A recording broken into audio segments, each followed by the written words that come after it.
Matt. Good morning and welcome to the Work Cultured podcast. Today we've got Jon Korkowski. Jon is the CEO of TrueRank Digital, and they are an SEO company using some cutting edge breakthrough technology to really change the SEO game. So Jon, thanks for being here today. Tell us a little bit more about not only what you're doing with TrueRank Digital, but any of your other background. I know you've got your hand in a number of things. Yeah, absolutely. So first and foremost, thank you so much. You see it in my LinkedIn. I'm all about high energy and culture. So it was really cool to be able to even have this opportunity because it's something that I live by as a manager before I started to get into my own entrepreneurship. But it's something that I really live by and I put my heart on my sleeve. So I thank you love it. so much. Yeah, absolutely. So with TrueRank Digital, this was a product that I slowly developed over time. I was in dealerships. I was running as an operational guy, GM, platform manager, and I always saw big budgets in marketing. So I tried to do my research because I was deemed a bit of a fixer. So I was more of a problem solver. So I understood that I needed to get some costs down. So I wanted to see what was something I could slowly get rid of. And for me, it was the amount of money I was paying in, Google Ads. There's a place for it in the business, but you don't need to have Google Ads for your own name. Let's just say Jon Korkowski auto dealership shouldn't have Jon Korkowski as a sponsored word. That should be an organic thing that you're building. Yeah. So I started to realize there's such a strong organic approach. And then I came across some great companies that were doing just awesome things. And I teamed up with them and I figured out how to make a formula and a platform for automotive. But in that time, when we started to discover all the tying back to GBPs and what we were doing on websites, it did it in every niche as long as it was brick and mortar because it's a hyper-locational approach. With that being said, we came out with TrueRank Digital, and we've been seeing so much success in what we've been able to do to plastic surgeons, to auto dealerships, new and used, so even independents, and coming out with a solution tool, especially in this time with the economics being like they were, we were able to help these guys after 90 days inside to start bringing down their costs of pay per click because they didn't have to pay for the same things as before, and we increased actually phone calls and all the metrics to get them back to websites. On top of that, I like to call myself a little bit of a motivator. That's always what I was inside dealerships. That's why, again, you guys and me coming together for this was so cool because I believe in the culture and I believe in making sure that all my guys and even random strangers understand that they can do it. So I'm in the process of working on a couple of things that can, put me on that platform as more of a motivational guy and someone that can help even young entrepreneurs and old entrepreneurs that have questions because, man, I can just tell you there's so many times in my life that I've said to myself, and I'm banging my head against the wall like, whoa, what am I doing? What am I doing? And I wish someone was there to tell me that it's okay, or a community or a group of friends that can do it because we all know it. Most of our friends are going in and they're working on jobs. They're not their own bosses. They wake up every day and they're motivated because they have to go to work, right?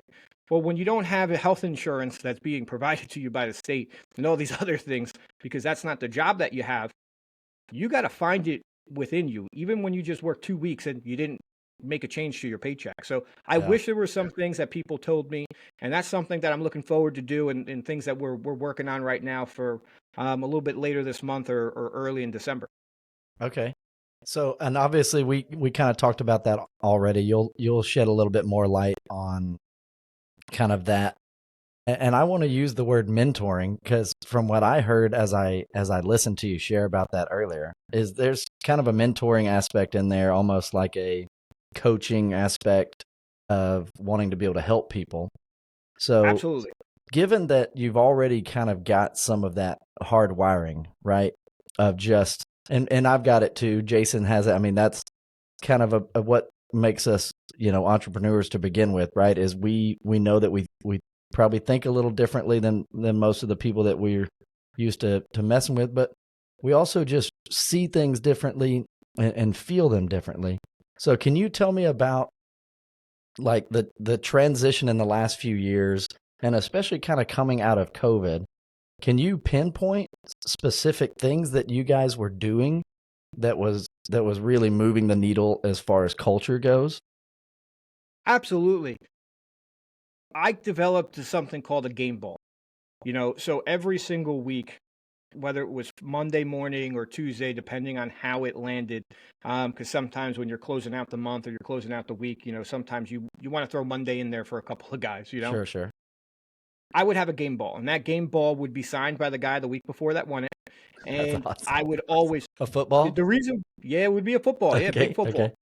Neutral colors, because obviously I'm over in New Jersey, so there's a lot of Giant fans out here, and so I always get the heat. But I'd always get a neutral football. It'd be nice and white and blue, and have a Dallas star on it, and I make them Okay. sign it. Right. One reason why I did that was because the one thing that I've learned is people are motivated by money, but they're not always motivated only by money. And I wanted to be able to emphasize three different things.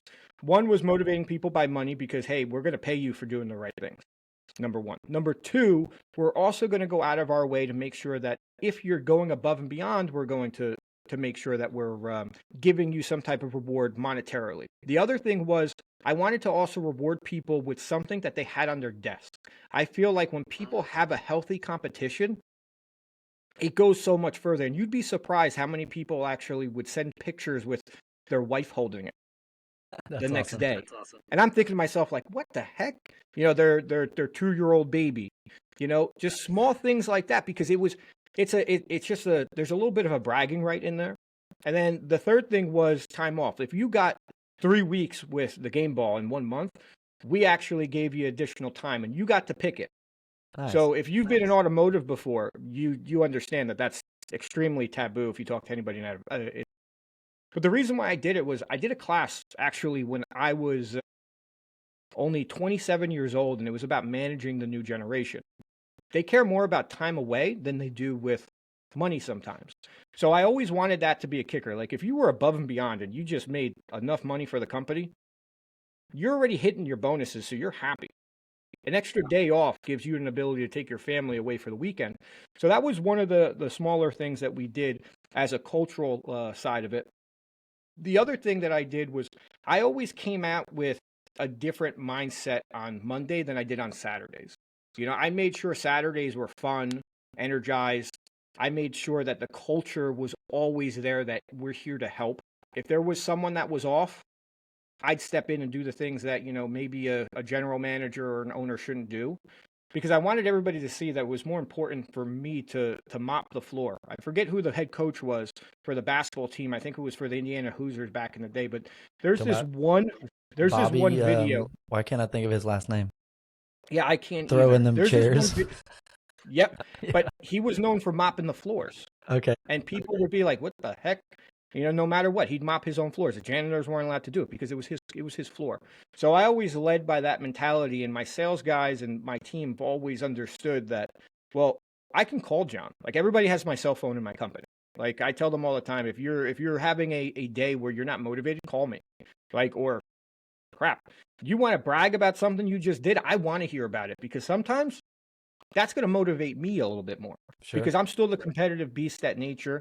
It's you have to have a different mindset. So I've always had this idea where if you have 2 different types of meetings a week, one that is more about, hey, let's educate, talk about what we might have done wrong, and kind of give them that academic side of it. And then the other one is just a build-up meeting, a meeting that's going to be fun. You're going to have your bagels, you're going to have your donuts, you're going to talk about, hey guys, if we do this, we're going bowling this weekend because that's what you guys voted on. I don't want to go bowling, but we're going to do it as a team. And I did that because I feel like that mindset also conditions people to understand you can overcome anything, right? And I felt during COVID, what we needed to prove was the transparency as people that were providing services, but more importantly, transparency of who we were as personalities, because anybody can be with you when it's good, but when it's bad, what are we going to do? So that's kind of been the mindset that I've always had. I want to motivate. I want to be able to have people have fun. There's a day for academics, not so much yelling and screaming, but if you have those 2 meetings a week that have totally different meanings, I promise you, your workers will feel better and they'll work for you harder. And I always like to do it as a reset. So on that Saturday morning, if you guys have, if you're a dealership Saturday mornings, I like to have a different type of cultural meeting, talk about the things that, that aren't even about work. And it sounds funny. People always say that that's crazy because you guys should have everybody's there at the same time. I care more about people knowing that I care about them than I do about what we know. Because if they know you care, they'll listen. No, I love that. And it hasn't served me wrong yet. So, Yeah. No, I love that. I mean, I think back to my own career and one of the best bosses I ever had. It's almost been 15 years ago. We're still friends to this day. And he's a CEO for a company up in Wisconsin now. And we still talk regularly. And I still remember this is 12 years ago. I'm going through a divorce. And he knew that. We were friends. We would, go play golf. We'd grab a beer after work. And one day he just messages me, said, "Hey, can you come to my office?" So for a second, I'm thinking, oh no. And for reference, I'm like 5'10", 200 pounds, I don't know, average dude. Well, this boss, I mean, he's like 6'5", he's like a linebacker. And we're about the same age, but he's like 3 years older. And he's one of 5 boys in his family. And I remember that day, and I come in there, and all he did was said, "Hey," as soon as the door opened, he said, "Hey, I just knew that you needed a big brother hug." And my boss just gives me a big old bear hug for a minute until I'm like literally in tears. it's your whole week, month, year. Yeah, and that guy could have called me at 3 in the morning and I would have jumped out of bed to go and help him do anything, And so yeah, I love hearing that because I know on the receiving end, those people will always remember that stuff. So John, let me go back for a second. Hold that thought if you would. I want to, because I know I did kind of a long-winded intro there. And the question that we like, no, you're good, buddy. You're good. I love it. The question that we always like to start with, and this is interesting because you've got a breadth of experience that we're not used to, some industries that are a little different. So in your experience, I want to especially hear about just the car business as a whole. What is a mistake that you've made in your career that you'll never forget as in a leadership role? All right. So I'm going to go with 2, if that's okay. Yeah, because go for there's it. 2 that really stand out. Okay. The first one is understanding from an operational standpoint that you have to hand over some reins. I was put, especially in, a very early age, a manager role. And I guess for me, the hardest thing was my ability to understand that people can't do everything that I was doing. And unfortunately, when you're trying to train people, they might not get it in the first go round. Instead of giving up, understand how to slowly hand over the rein, because you will drive yourself crazy. You will make life at home miserable. It's okay to delegate it. It's okay to give up $10,000 for someone that can eventually make you $50,000 because you can focus your time and efforts somewhere else. It's almost like that saying that sometimes you got to take 2 steps back to take 6 steps forward. I was very harsh on myself, and I would take on a lot of the extra things early on in my career because I wanted to make sure that things didn't fall off. But in reality, they might have maybe we would have lost 3 cars that week. So we'll just say a total of 12 cars in the month. Is it going to make or break you? Maybe not. Some owners, yeah. But what it could have done in the long run is got me an extra 30 cars because I could have had someone who was super successful, someone that understood more. And that's really why I actually say to myself, I feel like I owe a mentorship to a bunch of people because I didn't know how to hand over that reins. And I'm still friends with those people. Some of them are like brothers to me. I'll get into one guy after this conversation. The other thing is I was in a situation where I was never spoken to by an owner. And I'm not going to name him, but I took it as a sign of disrespect. And I was wrong. When I left, finally, I got into a phone call with them and, they reassured me. They go, "I hope that isn't the reason why you took on this other role." And he understood I was going on and I was taking on a bigger position and all these other things. But the reason why he did that was because he said to me, he said, "John, why would I go to the store when I have so many that isn't broken? Because you did such a good job." So sometimes silence is understanding that it's actually a reward. Because the reason why someone doesn't have to knock on your door is because you're not doing something wrong. Because they respect you as a man. You don't always need to have that reward or the pat on the back when you do something right. Sometimes it's the silence that's the most important. And us as human beings, it stinks to hear that. But man, I wish someone told me that, because I might be in a completely different place and I'm super excited. I'm super happy with where I am. But who knows how much money I might have left on the table just because of those emotions that I allowed get the best of me Sure. because of that silence. Interesting. Yeah. Yeah, it is interesting. I can think back to my career of a couple of cases like that. And now I'm like, man, I wonder if it was the same. But yeah, I probably let it just eat me alive. And I never, It killed me. I'm like, why doesn't he come here and play, ping pong with my team and blah, blah, yeah, blah, blah, blah, blah, blah. And he gave me a piece of advice because he told me, John, I know where you're going and I'm going to tell you why I do it. Okay. I do it because the sales guys are going to tell me what's wrong in those stores. There's nothing wrong. You didn't have anything wrong in your stores. Why would I do that? okay. I love that. So, I mean, I took it as disrespect, and I wish I didn't, because, there's some hard feelings with people that were in that company as well when I left, because it was a very, very, very profitable store, and they never kind of bounced back after that. And they actually even recently sold. Interesting. Yeah, And how within long 2 ago years. were you there? I mean, was this pretty early in Within your 3 career? years. Within 3 years. Oh, wow. Okay. They ended up selling. Yeah, yeah. They never got back to where they were. And again, the silence ate me alive, and I didn't realize that, that silence was actually a pat on the back, and the most respectful thing that anybody actually has ever done for me. Wow. I Now think back of it now. So I thank him. I want to shift a little bit here and talk, we talked about our podcast sponsor, Aptive Index, and they do these, we've all done them, Myers-Briggs, Enneagram, DISC. So Aptive Index in particular, it is a psychometric behavioral assessment using psychometric data, science, right? And it really, the goal is to really try to get to the core of a person, to see kind of their inner workings. I love saying it's kind of a window into your soul. And so first I want to ask, when you saw that, so yours came up as a catalyst. And when you read that, first and foremost, were you kind of nodding along? Okay, I'm like, yeah, that makes sense, or like, no, this isn't right. I'm going to be completely honest. When I read that, I kind of felt like I bring the energy. So that's the first thing I think about catalyst is, something that can really start that fire. So I definitely, I felt like that was on the right path. Yeah. Okay.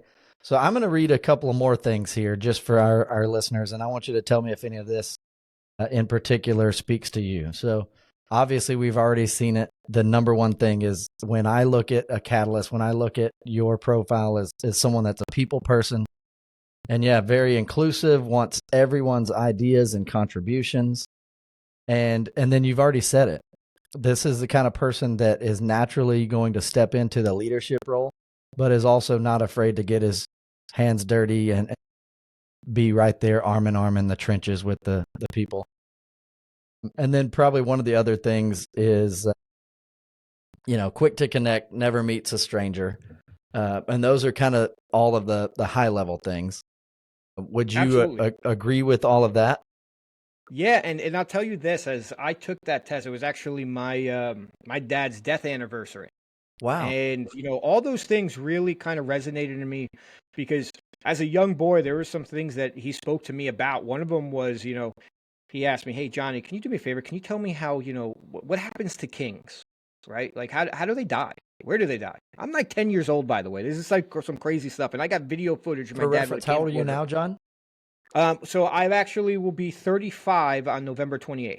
Okay, perfect. So I have to be 10 years old at the time, and my dad's telling me, "Hey, Johnny, I'm in front of a camera in the kitchen, and my dad's like, 'Hey, Johnny, I want you to do me a favor, okay? I want you to figure out, the next 2 weeks. I want you to take time and figure out exactly, how these kings, were no longer kings. Yada, yada, yada.'" I mean, this is before Google and the internet. I think there was a computer, but it was still a blue screen. And my parents didn't have no money for a computer back then like that. So yeah, I didn't know how to use it. Going to the library, trying to find books and all this other stuff. Half the books people are looking at me like, "Why? Like, I'm not gonna lead you to a book that tells you about how kings die." So I finally go back to him. I say, "Well, I think they died on the battlefield, Dad, because I watched a couple of those cartoons and movies with guys with swords and yada yada yada." And he goes, no. And he tells me, he goes, look, every king inherits an army. And they don't die on a battlefield because they're given that army. They don't inherit a kingdom because a kingdom is where most of them died. They died in their walls in a castle. And why was that? It's because how they treated people and how they weren't getting involved in certain things. So the moral of the story, Johnny, as a leader, you have to understand that anybody can be a king with an army. But earning the respect of a kingdom and having a good life and being able to be with them for all those years is your actions towards people and the people that are around you and the people that you have to serve. They don't serve you, you serve them. And it always stuck with me. It's one of the things. So when I was taking that test and I'm seeing some of these words and I'm having a couple of those ideas, I was actually really excited when I saw those results because it kind of, touched me in a different way. Yeah. No, I love that. And thanks for sharing about your father. And how long ago has it been since his passing? So I was 29, so this is going to be year 5, really. Wow. Okay. Wow.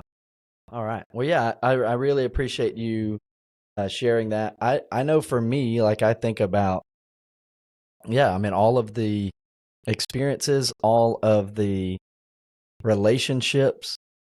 And I mean, my biological father left when I was young, but my mom remarried. I had a great stepdad, but I also had a lot of mentors through church, through, early stages of my career. But I've never quite heard a story like that of the king. That's pretty fantastic. Yeah, So go ahead. no. Yeah, like I tell that to my sales guys all the time, and they always look at me like I never thought of it that way. I said, yeah, I probably would have never thought of it either. But my dad was a little bit different. He had a lot of stories like that and things that he kind of taught us. I was one of 3 boys. I was the youngest, and I was fortunate to spend a lot of time with my dad. So I got to see different sides of him as like anything else. You're a first time parent. I have a little one that's going to be 3, and I know the things that I come across with him. I'm fathering him differently 3 months from now because I've learned from a couple of my mistakes. So I'm Yeah, sure by the time he got to me, he was a little bit more wise because my brother's stories are a little bit different. little little wilder. Yeah, I'm the Yeah, youngest of absolutely. 4, and you said you're Yeah, youngest of 3. I'm the youngest of 3. Yeah, Yeah, that definitely changes. yeah, Or 100%. changes some things for sure. So another thought I was having just then is as you think about, because I heard you said you had a 3-year-old. Is that just Yep, the one child so far? yep. And would you say that as you became a father, did that change the way you led people at work? Did it change the way you acted as a In boss? different ways, yes. In different ways, yes. You know, you asked me a story about what was the most memorable mistake I made. I will tell you what's the most memorable, rewarding thing that's ever happened to me. Okay. I had a sales guy who I ended up meeting, and he was just a little sloppy, but I saw potential in him. And I had this one saying: the thing that bothers me most is when I see untapped potential and people not executing on it. And that's why I have execute behind me. I think that's a big part of anything we do. You can come up with great ideas, but if you don't execute, who cares? So I pull him aside and I say, hey, look, your cousin works with us too. Your cousin is one of the most organized people in the world. Here's a couple of bucks. Go get some t-shirts. Go get some suit jackets. Go get some shoes. Get some confidence. And let's rock and roll next week. This kid comes up to me not even 6 months later, shakes my hand to tell me that this was the first time he's never had to ask people for money for his daughter's birthday. That's awesome. Most rewarding thing I've had in my life I ever. love that. Long story is, he'll tell you now since my son was born, I got a lot softer. Yeah. Yeah, 100%. But he's gone on to be a manager for me in many different roles. I'm super, super proud of him for all that. He's even bought a house only 7 minutes away from me, and Oh, I he's love it. living a very good life, and he's got 3 kids, and you know he's probably one of my closest friends. He's like a brother to me. I love that. But he'll tell you now that yes, I've got softer since my son's been around. My importance level for certain things have changed, and I feel like you have to have a little bit more of a balance. I'm not going Yeah. to sit here and tell you that Elon Musk is crazy for saying if you work 100 hours you're going to be more productive than someone that works 50 hours. If you text me at 3 o'clock in the morning, sometimes I'm up, so I can't say I'm not going to work hard, Same. but I have figured out ways to make sure I can maximize time with individuals and not just always focus on work, or if I am focusing on work, to make sure I'm still there at least presently for others. Sure. And that's definitely has changed me in the way that I lead because, listen, I feel the car industry is going down a dark path because people don't think that they can have families in it anymore. Yeah. And I actually was in the process of trying to buy a dealership 2 years ago. Some things happened and we put that on hold with all the COVID inflation on all these prices. But one of the real reasons was I was creating an auto group called Inspire Automotive. And I wanted to bring back the ability to have a family inside the dealerships because people really don't believe you do because you're working there from 9 to 9 every day. I don't care. And if you see a GM who really doesn't do that, chances are he's not a real GM. And I'm not saying that to offend anyone, but if you're talking about doing 200 plus cars a month, it is very difficult to not be present. Now, here in And the you might have a South, lot of other structure. so here in the South, car dealerships are pretty much all closed on Sundays. Is that the case there? In New Jersey, it is. In New Okay. York, they're open on Sunday. Dang. Okay. Florida's open on Sunday as well. So, they usually have shorter hours, like 11 to 4. But yeah, they're still open. New Jersey has blue law, though. So, example A, people realistically, you're working, almost Monday through Saturday because even if you're home, your phone's going off. Yeah. Someone needs to appraise this car. It's an exotic car, and they don't know. You don't want them to make a mistake, and then they fall on the dagger. That's always been my terms. Let me fall on the daggers. I'll take the daggers. You guys just do what you have to do. I'll always take the blame because I can get out of it. Sure.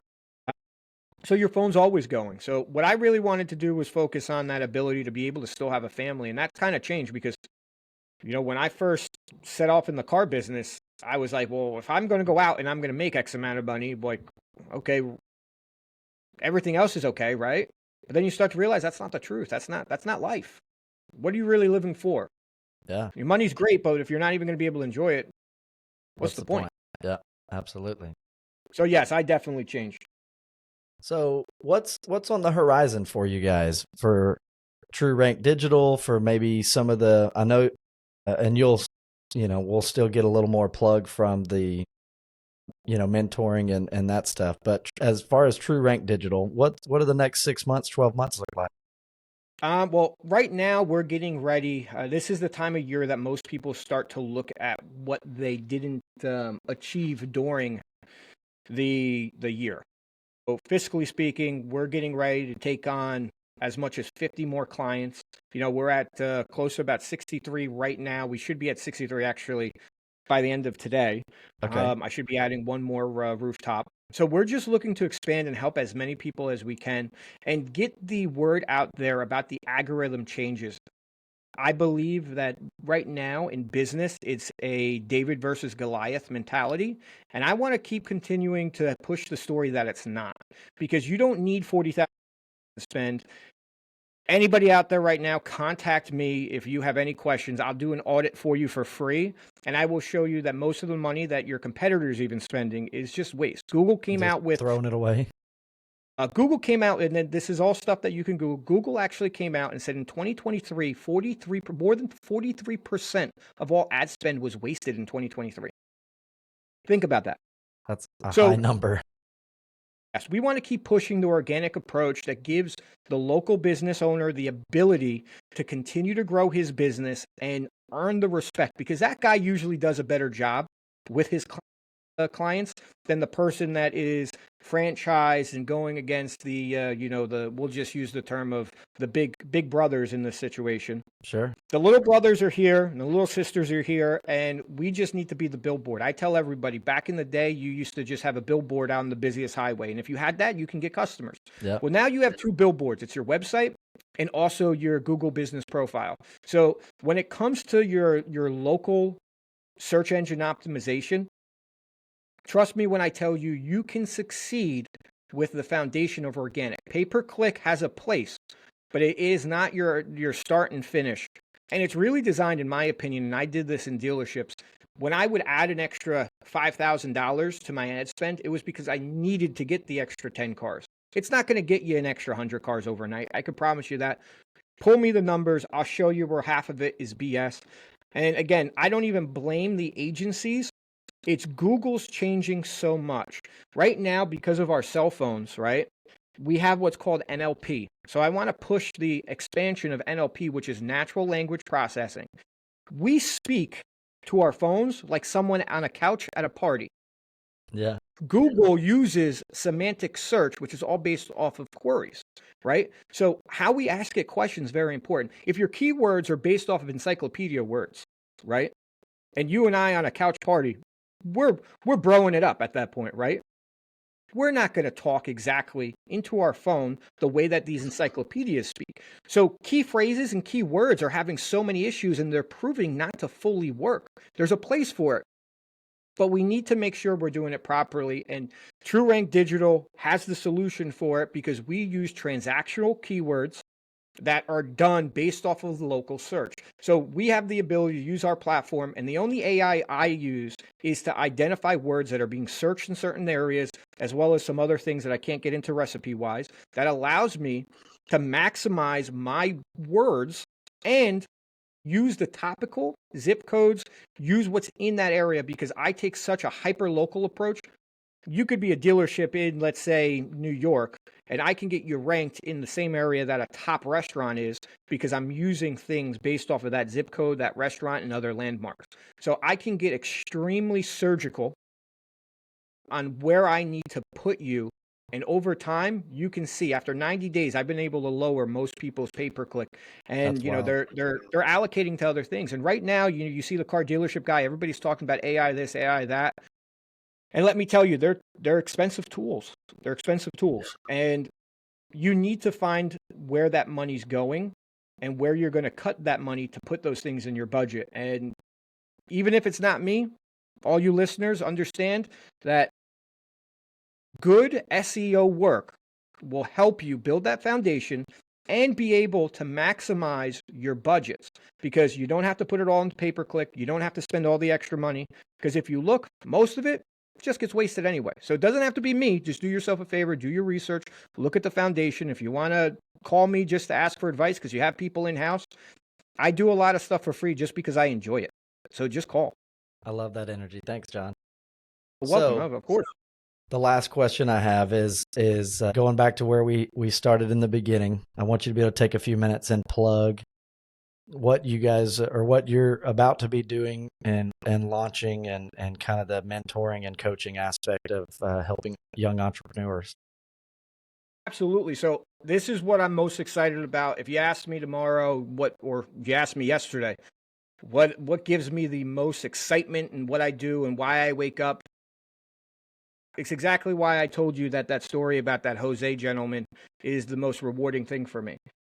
I'm going to be launching a podcast. It's going to be Conditioned to Conquer. And it's about mindset and understanding that we're supposed to stink sometimes. We're supposed to overcome adversity. You know, it's Darwinism 101. This is stuff that we've almost forgotten in our teachings. They don't teach it in school. We're going to be launching a huge webinar that's going to go over some of those strategic behavior traits that I have developed over the years. I lost my mother when I was 21. Guys, I've had 2 DWIs. I've gone down dark paths, good paths. But I've always came up for air, you know, after being underwater. You know, my dad dying when I was 29 years old. You know, there's been so many things that have happened in my life, but I never gave up. And I never said to myself, let's stop doing what we're doing.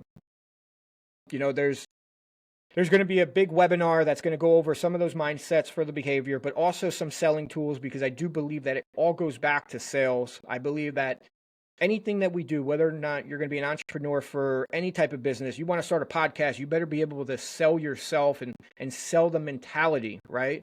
You want to go to be a restaurant owner. Well, you got to sell dishes. You got to get people through the door, and you're going to have some hardship. I want to be able to build a community out that people can outreach at any time. With my technology, I've built out a TRD CRM that allows us to connect to individuals that want to be part of the community and will be more than capable of answering questions. I've had a couple of times where 6 months into being an entrepreneur, 6 hours into being an entrepreneur, I'm like, what am I doing? Why did I even get myself in this mess, right? I wish someone was there to pat me on the back and say, dude, it's going to be okay. You're supposed to stink right now. Because at the end of the day, what makes us good is all the bad we suffer, right? There's no winning without losing. There's no suffering without compassion. There's no compassion without suffering. Sure. You know, if you want to even talk on the biblical side of things, you know, any aspect of life, things that have been written in stone and on paper for hundreds of thousands of years have all gone back to one simple mentality: cause and effect, and you being able to learn from a mistake. A mistake is only a mistake if you continue to make it. If not, it's a lesson learned. So I want people to understand that what they're feeling most likely is okay. Don't give up. There's a lot of 18. There's the statistics in 2017. The most amount of men under the age of 25 tried to start businesses. I want to know what they're doing. I want to hear their story, and I want to know if they gave up or not. Are they on their second business now? Because it's like a 90% fail rate for your first, right? Well, let's work together to lower that number. Because I think the reason why people give up is because they had no strategy. There was no precision on when they started or when things started to get rough. Guys, it's okay. You're going to sometimes be late on something. You're going to forget something. You're going to make mistakes. But it's how you respond to those mistakes that's going to make you who you're going to be in the future. I love that. So we're super excited about that. JonJKorkowski.com is live. So if you do want to go ahead and put in for, just some questions as we get it up and running, because it's under construction, our landing pages for that webinar will be going out, hopefully. I would love to do it, at the end of November. Right now, it looks like a target for, December 6th, which is also cool. I love it. But I would love to have that out beforehand, closer to my birthday. I think that would be a little bit more meaningful. Yeah. Yeah, we're just super excited to just talk motivation, talk culture, and more importantly, just talk on how everybody can be successful. I just want to make sure that anybody out there right now understands that wherever you think you are in life, it can only get better. Even if you're on the top, it can always get better. And how are we going to do it? What are we going to cut out of your life that's wrong? There's a lot of things. I've seen so many people super successful that tell me how miserable they are. Well, okay, let's not look on the success of your business. Let's look at your success of life. Yeah. Let's find the extra 5 hours a week for your family. Let's find the extra 5 hours a week just to go fishing because that's what you love and you just don't do anymore. So the whole idea of Condition to Conquer is it's Darwinism, and it's going to be no matter what happens in life, whether you get in trouble, you got to do 10 days in jail, whether you get fired from a job. It almost likely has a purpose and it's going to shape you. Now, are you going to allow it to shape you into something that can't be used as a tool, or are you going to become the best tool in the shed? I love that. Yeah, one of my favorite quotes of all time, I literally shared it with a friend yesterday, is that life doesn't get easier. We have to figure out how to get stronger. That's the truth. That's good. Yeah, just keep pushing. Well, Jon, thank you so much. I really appreciate having you on. I know our listeners will love this as well.